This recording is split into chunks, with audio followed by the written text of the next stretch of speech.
আসসালামু আলাইকুম এভরিওয়ান। আমার আজকের এই ভিডিওটা যারা ফেসবুকে নতুন কন্টেন্ট ক্রিয়েটর হিসেবে কাজ করতেছেন তাদের জন্য। এখন যারা নতুন কন্টেন্ট ক্রিয়েটর হিসেবে কাজ করতেছেন তার ভিতরে অনেকেই ফেসবুক স্টার নিয়ে অনেক মাতামাতি শুরু করছে, কিভাবে ফেসবুকে স্টার পাওয়া যায়। অনেককে মেসেজ দেয় যে ভাই আমাকে একটা স্টার দেন। আচ্ছা, আমি এই বিষয়ে আপনাদেরকে ক্লিয়ার করব এটা কতটুকু ভালো এবং কতটুকু খারাপ। এখন দেখেন, আপনি ফেসবুকে নতুন কাজ করতেছেন, ফেসবুক আপনাকে উইকলি যে চ্যালেঞ্জটা অর্থাৎ সাপ্তাহিক আপনাকে বললো যে আপনার 2টা পোস্টে বা একটা পোস্টে এই সপ্তাহে আপনাকে 2টা বা 5টা স্টার পেতে হবে। আচ্ছা, আপনি এই সপ্তাহে উইকলি চ্যালেঞ্জ পূরণ করার জন্য আপনি 2টা বা 5টা স্টার যে কোনো ভাবে আপনি ফ্লাপ করলেন।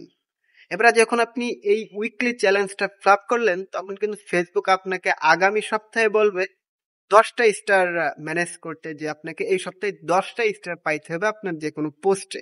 আচ্ছা, আপনি 10টাও আপনি ফ্লাপ করলেন। পরের সপ্তাহে দেখা যাবে 20টা, 30টা, 50টা, এমনকি এমন একটা পর্যায়ে আসবে যে আপনার উইকলি চ্যালেঞ্জ পূরণ করতে গেলে 200, 300, 500 স্টার দরকার। তখন কিন্তু সেটা আপনার নাগালের বাইরে চলে যাবে। তখন কিন্তু আপনি উইকলি চ্যালেঞ্জগুলো ফ্লাপ করতে পারবেন না। ইভেন আপনার ফেসবুকের রিচ, এঙ্গেজমেন্ট সবগুলো কিন্তু নেমে চলে আসবে।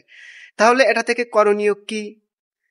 আচ্ছা, এটা থেকে করণীয় একটাই আছে, সেটা হচ্ছে কি, আপনি নতুন কন্টেন্ট ক্রিয়েটর হিসেবে ফেসবুকের যে স্টারটা রয়েছে আপনি স্টারটা টোটালি মাথা থেকে ঝেড়ে ফেলুন। কারণ ফেসবুক কন্টেন্ট মনিটাইজেশনের সাথে ফেসবুক স্টারের কোনো সম্পর্ক নাই।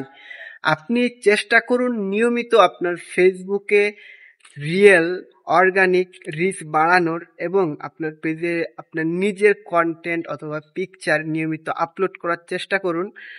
আর তাহলে দেখবেন যে আপনি কন্টেন্ট মনিটাইজেশন পেয়ে যাবেন। আর সবসময় চেষ্টা করবেন ইউনিক এবং নিজের কিছু কন্টেন্ট ফেসবুকে পোস্ট করা। অবশ্যই অন্যের পিকচার বা অন্যের ছবি ফেসবুক থেকে ডাউনলোড করে সেটা আপনার নিজের পেজে ছাড়বেন না। আমার দেখা অনেকেই আছে যাদের নিজেদের কন্টেন্ট ফেসবুকে আপলোড করে, যে এখানে ভিউ আছে 200, 250, তারাও কিন্তু কন্টেন্ট মনিটাইজেশন পেয়েছে। তো ভিডিওটা বড় হয়ে যাচ্ছে, আমি সংক্ষিপ্ত আকারে আপনাদেরকে এটা বোঝালাম। আমি চেষ্টা করব পরবর্তীতে আরো সুন্দরভাবে বোঝানোর জন্য। আর আমার শরীরটা অত্যন্তই খারাপ।